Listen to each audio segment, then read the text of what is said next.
Since Tom Brady left after the 2019 season, the Patriots have had 2 losing seasons in the last 3 years. Are things now set up to turn around? How do things look around Mac Jones entering his next season as a starter? It's Patriots Day, and we're breaking them down from every angle today on the Locked On NFL Scouting Podcast. You are Locked On NFL Scouting with the Draft Dudes, your daily podcast for NFL and college football scouting. Part of the Locked On Podcast Network, your team every day. What's better than this? It's guys being dudes here on the Locked On NFL Scouting Podcast. We're the Draft Dudes. I'm Joe Marino with Locked On Bills. He's Kyle Crabbs from Locked On Dolphins.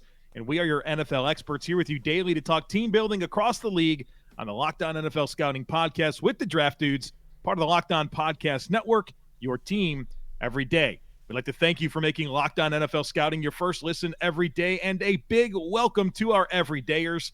You know who you are. Those of you who never miss a single episode, we appreciate y'all being here very, very much. Joe, happy National Dudes Piss Off Jacksonville Jaguars fans Day to you. We figured there'd be one along the way, right? So far, it won't be the last one either. Are we 8 in, and that's the first one that's like, hey, we don't like what you said about our team? Well, it wasn't even... There were a few exceptions that were taken, right? Yeah. We didn't mention Jamal Agnew, which he's on the sheet. Right. Had him as quality depth. Quality depth player, nice role player within that offense. Yeah. Speed, plus value. We didn't like the concerns about the hangover for Calvin Ridley. We got the tackles wrong. Anybody watch Deshaun Watson last year after missing all that time? We got the tackles wrong. Walker Little's actually the left tackle. Okay, same. Everything I said still applies. Well, and now you're introducing an additional unknown variable in having Anton Harrison flip over to the right side of the offensive line. And we didn't have any cornerstones for Jacksonville. But we're here to tell you Trevor Lawrence, Travis Etienne very easily could become roster cornerstones. Right. They're incomplete. Or no, we gave Travis the quality start grade. So you made the mistake of mentioning to me the YouTube comments in the pre-show so that I went and read them. So that's how I was going to burn our 3 minutes of fluff. All right. So well, we were really excited for this until about halfway through, and we said Walker Little was an offensive lineman, but Anton Harrison was going to play in place of Cam Robinson, which is factually correct. It's just a matter of they're shuffling who's playing what spot along the way. But it really sapped their excitement, and we totally missed the mark with Jacksonville, so we apologize. Well, if any of those disgruntled Jaguars fans are here today for us to talk about the New England Patriots, we hope that you were able to hear our brief rebuttal. But we do get to talk about the New England Patriots on today's podcast. National Say Nice Things About a Team You Despise Day. I'm just going to say honest things about a team. Oh, correct. Yeah. There will be honest integrity, but I don't think there's any secret of Joe with the bison hanging in the background and Kyle with the Dan Marino jersey on the wall. We've had a lot of heartbreak at the expense of this football team that we're going to talk about here. You're welcome. Patriots. Yeah. All right, so let's open up this conversation with the offensive side of the football, and obviously the big thing here is that we have an offensive coordinator, a real one. Bill O'Brien is in the mix here, and we know that brings a lot of legitimacy to the operation in ways that it didn't last year. A really goofy situation there with Matt Patricia and Joe Judge and asking them to do something they've never done before. And so they're going to be a lot better suited to take a step here with Bill O'Brien taking control of this offense. So, I mean, we're obviously going to talk about the players, but I think the prevailing thought, the big thing on my mind with this offense is we got a coordinator now. Yeah, there should be a lot less dysfunction. Now, you say that, and Joe Judge puts a block of time on the Microsoft Office suite in the computer the wrong way and cost the Patriots 2 days of OTAs. And we'll be totally fair to New England. That's a dumb reason to lose a couple of OTAs. Yeah, that was aggressive, right? It's dumb. It's pretty dumb. But former head coach attention to detail, Joe Judge, the guilty party there apparently, or at least that's what the story is. But Yeah, Bill O'Brien coming in, I think, is a major, major upgrade. What that will do for coherency and how they try to tie what they do together, I think is good. I think the identity of this team on the offensive side of the ball, there's going to be no surprise. They're going to want to run the football, control the clock, control the line of scrimmage, and try to big boy you. I think when you look at the vast majority of their pass catchers as well, be it Devante Parker with size or the tight end room with Hunter Henry or the high point ability of Mike Gesicki, where the challenge is not necessarily staying on his body to cover him, but covering him at the catch point to when he elevates high for the football. JuJu Smith-Schuster, Kayshon Boutte is the rookie that's coming in. A lot of physical players in the pass catching. I think that does narrow your margin for error for Mac Jones, where you don't have a lot of separators in this group, right? You got a lot of size, you got a lot of physicality. You got guys that are going to be positive contributors for the most part when you're running the ball with Rhamondre Stevenson. And they're going to build everything off of that with play action passing and hope that the scheme can get the separation and the space for the guys to catch the football. I'm glad you went there because one of my prevailing thoughts was also that, hey, we got some experienced pass catchers here. I mean, really across the board, a couple of tight ends, 3 receivers, but no real needle movers, no math changers, nobody that you look at and say, wow, that guy deserves 150 targets. And because he exists on this football team, defenses have to play us differently, right? They don't have that type of guy. But maybe the philosophy here is what you're talking about, is it's a lot of bully ball and being able to out-physical. And obviously we know that they're going to want to pound the rock with Rhamondre Stevenson, who had a great season kind of taking over as a lead back for the Patriots, something we haven't necessarily seen very often for them. It's kind of funneling the offense through him and using play action in those size guys, those guys that you feel like can be consistently leveraged at the catch point and try to win their fair share of that to be able to keep this offense moving. But there's certainly an explosive dynamic I think that's missing here from this skill group. Doesn't this kind of feel like a more mature version of what we assess the Texans to be this year? We talked about the Texans and all the players that they brought in, and we were like, yeah, there's a lot of new pieces, but we don't necessarily love the ceiling, but let's acknowledge that the floor is pretty darn high. And that's when I look at Rhamondre Stevenson as a quality starter at the running back position. James Robinson, the backup they brought in, has been an adequate level starter as he, since he rushed for 1,000 yards in Jacksonville as a rookie. And you have Devante Parker, adequate starter we have graded as. Hunter Henry of it is an adequate starter as an inline tight end. They replaced that whole tight end room from a few years back with all the investments that they made, and now Mike Gesicki's here on a 1-year deal, and we have him graded as an adequate level starter, and JuJu Smith-Schuster is an adequate level starter. It's just like the floor is pretty high, or the floor is pretty high.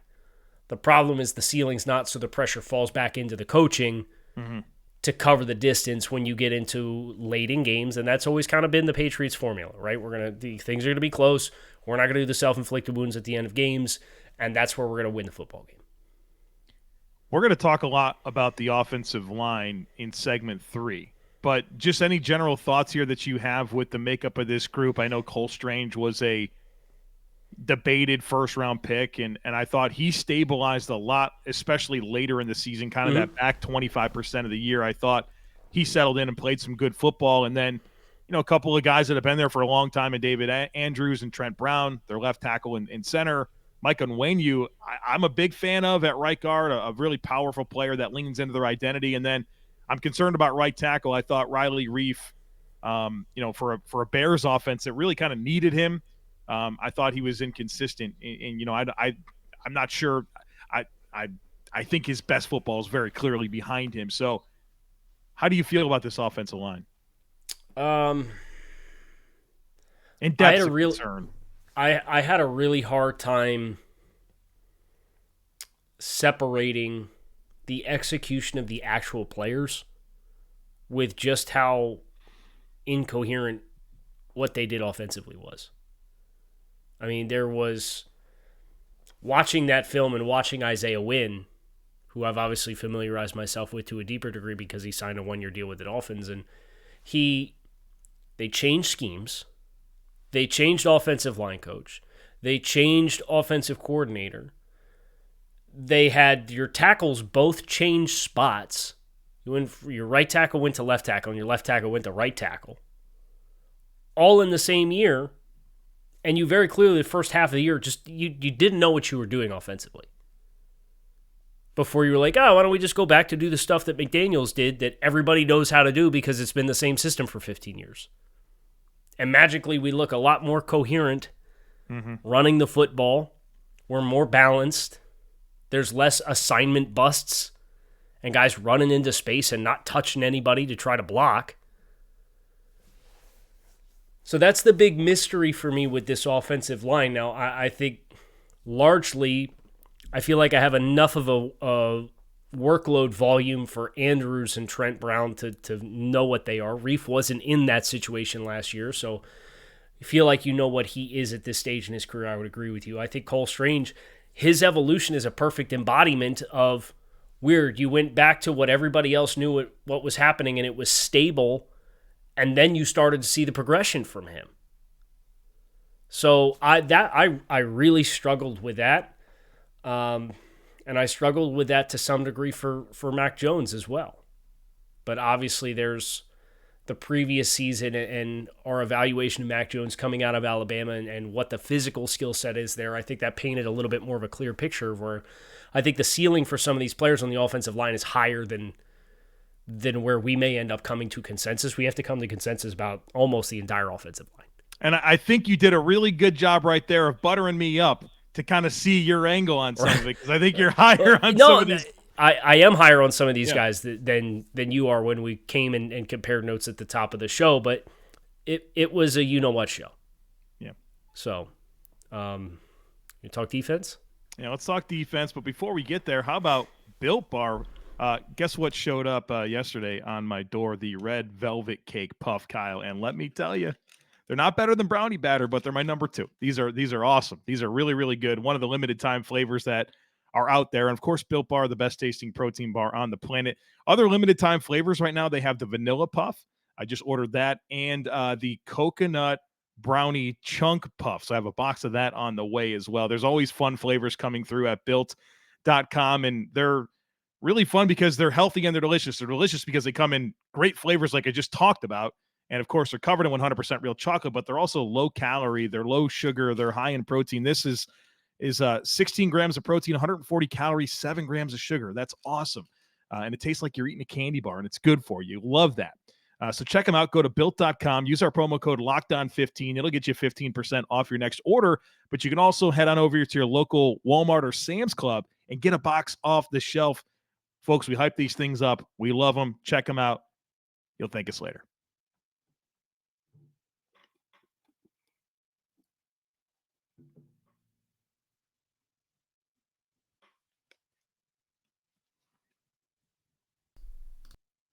Thanks for yelling at me, Joe.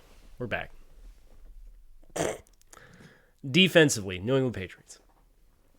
I think the identity of this group is largely the same as what it was last year when we evaluated,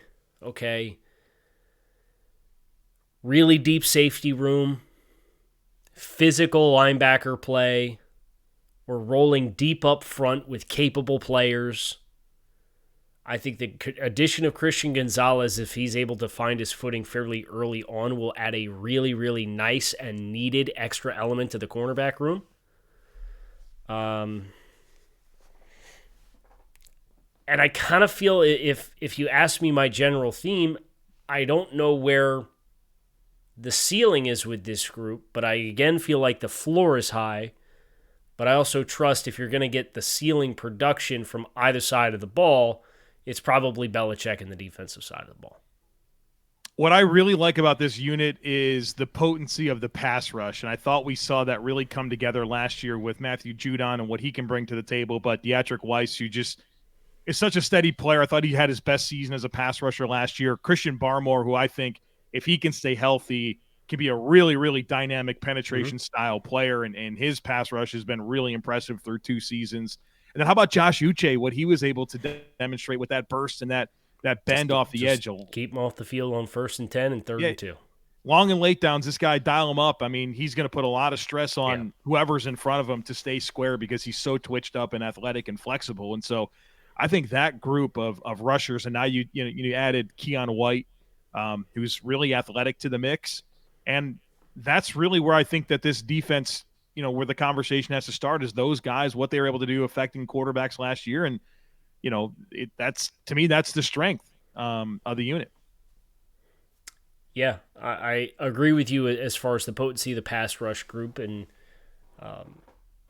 if you were just grading Josh as a pass rusher, I think the evaluation probably would come in higher than where we graded him as an overall player. But all the downs count the same, right?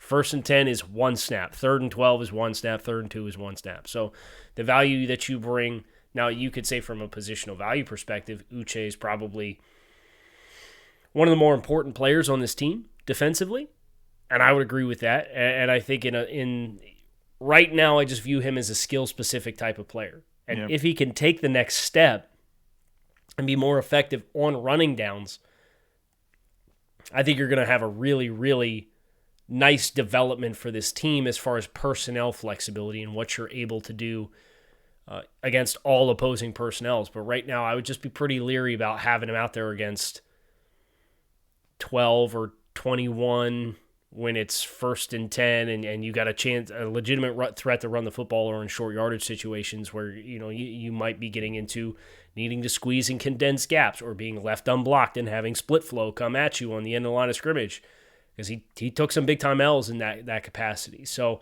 I'm really interested to see how he evolves in that role, because that, I think, is a really large catalyst for improvement for New England with scheme flexibility if they get a more complete player.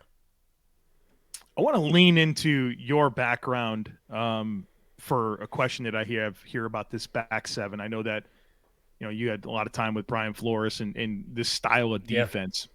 And just the makeup of the back seven's interesting to me, with two big burly linebackers and Jawan Bentley and Jelani Tavai, who I think they're good take-on downhill players, but they're not necessarily the most rangy or dynamic in coverage. But then you also layer that with a really impressive two-deep situation at both safety spots with Adrian Phillips, Jalen Mills, Kyle Dugger, who's really emerging, and, of course, Jabril Peppers, who's a great depth player that probably could start for some teams. How does that all work together to overcome the lack of range and coverage ability from the linebackers, but also they give you that downhill ability? It's somewhat tough to reconcile. So I think what they've done with the spine of the defense is you have an unsexy player in Devon Godchaux, who they very clearly value at a very high rate. And I know you didn't ask me about the defensive tackle, but it's part of the picture that we have to paint here. All right. So you can play a lot of gap control up front. The presence of Devon Godchaux, whether you're in odd or even fronts, you have the ability to anchor, allow your linebackers to be plug-type players, to trace the back, to take on blocks if they want to. And then the safeties, you've got Dugger, who can play low in the hole. I think Dugger could probably do anything, right? Jabril Peppers, athletically speaking, we remember when Greg Williams had him lined up on Pluto on every snap. We're not going to get beat over the top, right? So there is experience playing vertical, but I think he's also at his best coming down, getting into the run fit, being involved in your spacing. And then Adrian Phillips has been like a low-key, really, really good, solid starting safety for New England. So I think that the biggest, most important thing about the mechanics of what they've collected here, and I think Marte Mapu tells a little bit of the story, they want to be able to walk into any week and say, what do you do best? Because we're going to take that away, right? And having these big, long, rangy, dynamic safety players like Dugger that can live on the second level if they need to. You could present two high looks and automatically dictate terms of the play at the line of scrimmage based on your pre-snap shell and then rotate out of it. I think these linebackers are probably going to have some presence in the same way. Maybe not to the same degree, but Donta Hightower and what he was able to do on passing situations. Marte Mapu is a little bit more of a developmental, I don't want to call him a safety, but he's a safety linebacker-esque hybrid type, 215, 220-pound type of player. So if you get into obvious passing situations, I'd expect to see a lot of reps where Tavai and Bentley, if they're on the field, they're mugged up on interior gaps, and then they're going to drop out and just kind of try to take away hot throwing windows, or they're going to be rushing the passer. So that's been the thing for seeing the Brian Flores, Josh Boyer iteration of this defense work. The big barriers were, okay, we need to have another second-level player that's out there, and it was, for a while, it was Eric Rowe, and he regressed a little bit in coverage this past year. Was it Elandon Roberts? Well, he can't run and cover anybody. He's a complete liability. When Flores was there, he hardly ever played on third downs if it wasn't third and short. Andrew Van Ginkel in 2021, they tried to make that player, and he played 800 snaps, and he comfortably played the worst season of his career because he didn't have enough versatility. So, again, it goes to pressure on the coaching to get the right players on the field for any given team with the matchups and with any given team of the personnel groupings. You trust Belichick to do it, and I think what they have done is they have gone out and they have tried to exhaust the amount of depth with different kinds of roles that can be fulfilled so that any given week they have the personnel that can fill all the X's on the chalkboard. It's just going to be different dudes doing it on a different week based on what your strengths are. I appreciate the insight because I'm so used to a static back seven situation. Right. Same 7 players every play, no matter what we're doing. Right. And I'm like, oh, you want to get versatile with your players and do different things with them, and it's interesting. A guy like Kyle Dugger probably has to know 6 different spots. Man. On the same play, different personnel groupings, I got to be able to fill 6 different spots. It's a testament to why he's such a good player. Dude, but it's a hard way to make a living. It is. You can't. Certain guys just can't get injured, right? And that's why I think you think this information. I'm thinking about the Patriots and like the stability that they've had at safety with certain players, whether it's Patrick Chung or the McCourties, like just needing these dudes, right? How valuable they are because they want to play defense a certain way. I certainly get it now. How about the arrival of Christian Gonzalez here at corner, dude? Like that was a friggin' good draft pick. I thought he had a chance to be, higher off the board. Patriots were able to be patient and get him. And I think they needed him. I think they needed this type of corner that has size and athleticism and can help them match up better. They want to play a fair amount of man coverage, and I think they've had some matchup challenges over the years with that. If they haven't been able to have a Gilmore or a J.C. Jackson, right? Like we saw some of the challenges that they had with what they asked Jonathan Jones to do and the gauntlet of receivers that he had to face. And I have a lot of respect for that, but he's going to be a lot better this year. He will be. He will be. And Christian Gonzalez's arrival allows that to happen. So that and the young guys, right? They got Jack Jones and Marcus Jones. Everybody's last name is Jones here. They showed a lot of promise last year as well as rookies. You want to kind of start to come to consensus on some of these guys? I'll pull up the depth chart. We shall. Okay. That's what we're going to finish with here on this episode of Locked On NFL Scouting. So here's the Patriots depth chart, Joe. We have a vast majority of overlap. We need to talk about Jonathan Jones a little more. That was the only defensive player we need to come to consensus to. And then 3 of the 5 starting offensive linemen are also incomplete. Trent Brown, David Andrews, and Michale Onwenu we did not come to consensus on ahead of time, but you see a lot of yellow here. I know I've kind of referenced and alluded to that when I brought up the Texans. I think it's a more mature version of it, but I think this is a very high floor team as far as expectations. A lot of these players, you have a very strong level of confidence of who they are as players. There's not a lot of pink. I'm going to make the case for at least one more pink, which would be an incomplete evaluation. But I think the roles that these guys have carved out, you kind of know what you're going to get. And now it's the pressure is on the coaching to make it right every week. So you want to do Jonathan Jones since we just finished on the defensive side of the ball? Yeah, so the difference here is I have him as an adequate starter. You have him quality starter. I think he's a good football player. I think he's physical. I like how he tackles. I think he drew a ton of tough assignments, and those maybe exposed him a little bit. But when he went against more average receivers, I think he more than held his own and played really, really well. I just don't know that he's an impact starter. I think he's a good starter, a good starting football player. But, like, is he above average? I don't know about that. So I think we generally saw him the same as a player, right? I think that's probably the first place to start. This guy has played between 350 and 450 snaps in the slot every year until 2021, and last year he played almost 800 snaps on the outside. So if you got Jack Jones, you got Christian Gonzalez, and you put Jonathan Jones back into being a slot player, and not exclusively in the slot, but a player who's going to live in the slot, be way better. He's going to be a way better football player, and that's the arrival of Christian Gonzalez is what I am projecting to happen to allow that to happen, and that's why I have him as a quality start.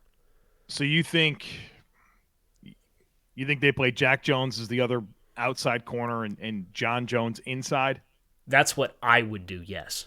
Okay, if you tell me John Jones is their featured slot nickel player, okay, yeah, quality starter. If he's back on the outside, I think he's just sufficient. I would agree with you completely. Okay, so what do we have to do here?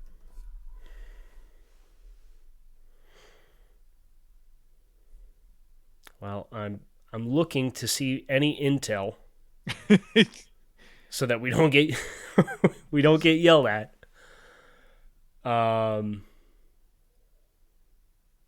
It's funny. The top hit for Jonathan Jones slot is a story from November of last year that says Jonathan Jones thriving in new role as an outside corner.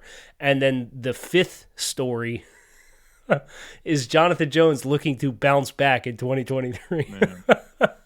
Well, he got like Jefferson, Diggs. Yeah, he got all the dudes. He's not built for that, right? Yeah. Well, I mean, I think that's a fair way to put it. I mean, if he's inside, he's a quality starter. If he's outside, he's an adequate starter. So how do you want to grade him for now? Are we going to... Right now, we have him slotted as a nickelback. Correct. So put him in quality. Okay, so he's going to be a quality starter in the interim. If it makes you feel any better, Jack Jones only took 35 snaps in the slot last year. All right. So that probably is the vision. That should be the vision. That should be the vision. And hopefully Miles Bryant doesn't move them off of that, right? Like, don't sit here and tell me that you want to get your best three corners out there, and that means Miles Bryant in the slot and John Jones outside of it. That's just silly. Yeah, can't wrap my head around it. Right. So we're going to assume that Jonathan Jones is the nickel based on lack of run in that capacity for Jack Jones, and the fact that Jonathan Jones, despite that the past 2 years he's been an outside corner, he is a more consistent and better player on the inside. All right. Okay. Now we have the offensive line. We have Trent Brown, David Andrews, and Michale Onwenu. Okay. Where do you want to go?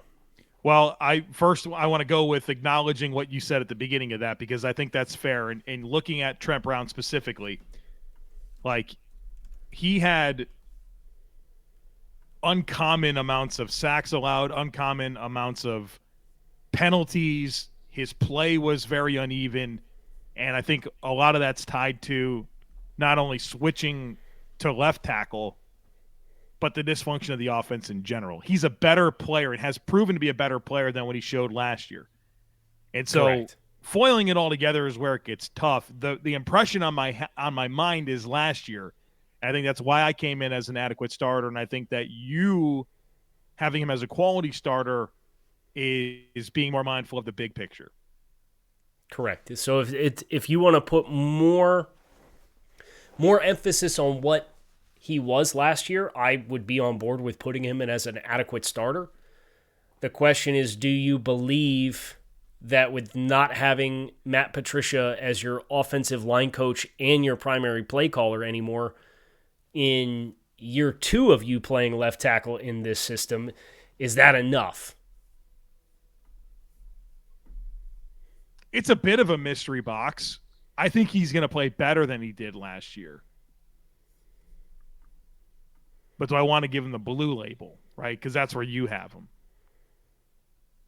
How much of this is like this conversation is copy paste to David Andrews for you? Effectively the whole thing. Okay, so you don't have any, because we could probably knock this out together. Do you think that David Andrews' highs has ever been as good as Trent Brown's, though? Do you feel like they're similar tiered players?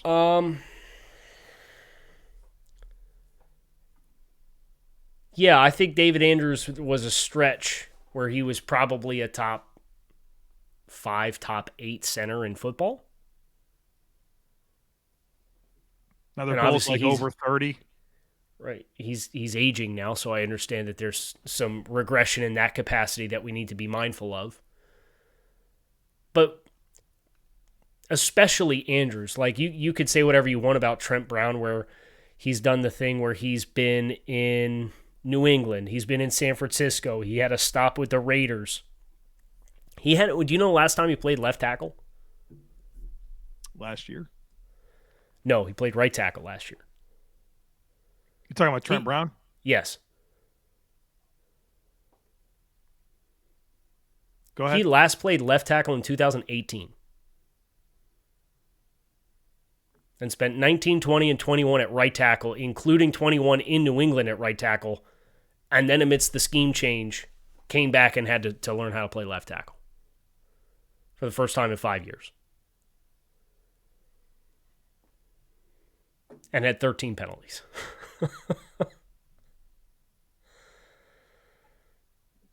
You think Trent Brown is a quality starting left tackle in the NFL? He was the last time he was in New England. 2018, that stop he had when he was left tackle that year.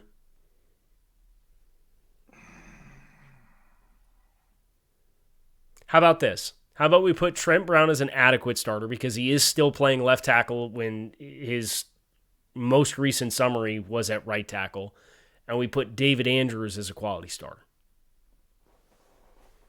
That checks out better to me. Okay. So we're going to go David Andrews, quality starter, hoping that they go back to the Josh McDaniels system full-time, which sounds like is going to happen, and we don't have to, as the center, learn all the calls and not have any checks in place because they said, well, we're just going to, we'll cross that bridge when we get there for the checks in this offense. So Michale Onwenu is our last one? Yeah, I would just like to make the case for an incomplete eval. Okay, I'm ready to listen to the case. Well, he's a 2-year starter, right? Mm-hmm. And he was good when he played during his rookie season. And then last year, 2020, or I should say in 2021, he's a 3-year starter.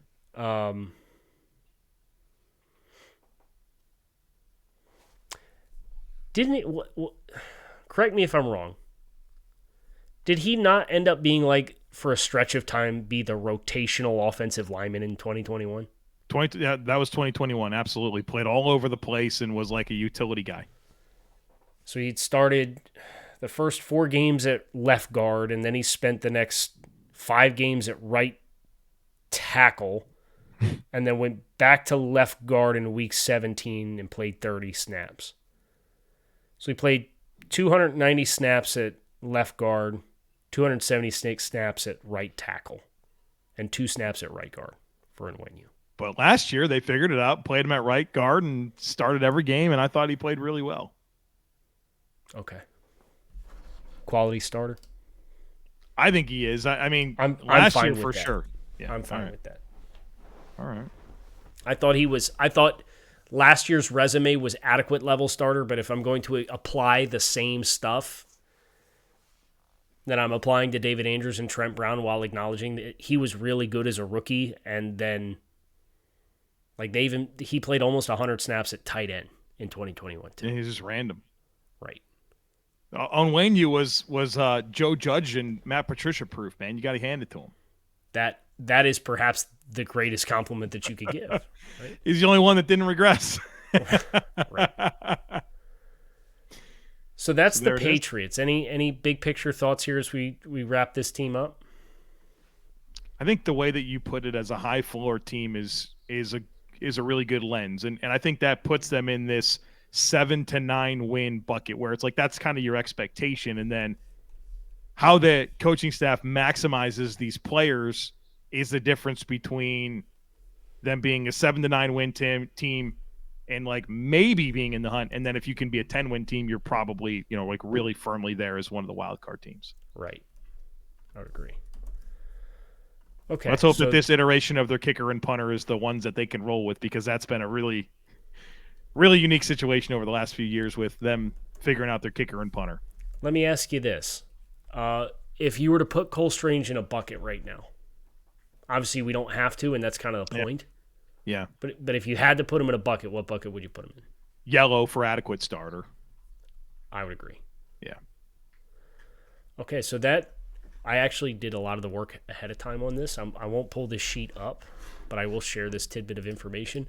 The teams that we've done, and we've done 1, 2, 3, 4, 5, 6, 7, 8, 9, 10 teams now. What ranking do you think the New England Patriots are out of the 10 teams that we have done in the NFL? Without the quarterback. It's very important context here. Without the quarterback, because we have to grade the quarterback separately. Not ahead of San Francisco. San Francisco is in first place. That's correct. What do you have? We haven't done that many great teams yet, so it's like Carolina, The Falcons, the Panthers, the Bears, the Texans, the Colts, the Jaguars, the Patriots, the Steelers, the 49ers, and the Commanders in alphabetical order. There might be 2 or 3 based on that. They are 2 or 3 based on that. Is it 2? They're 3. Who is 2? I can't tell you. Okay. It's the mystery. We're going to leave you on a cliffhanger here to close out the week here on Locked On NFL Scouting. I'm Kyle Crabbs.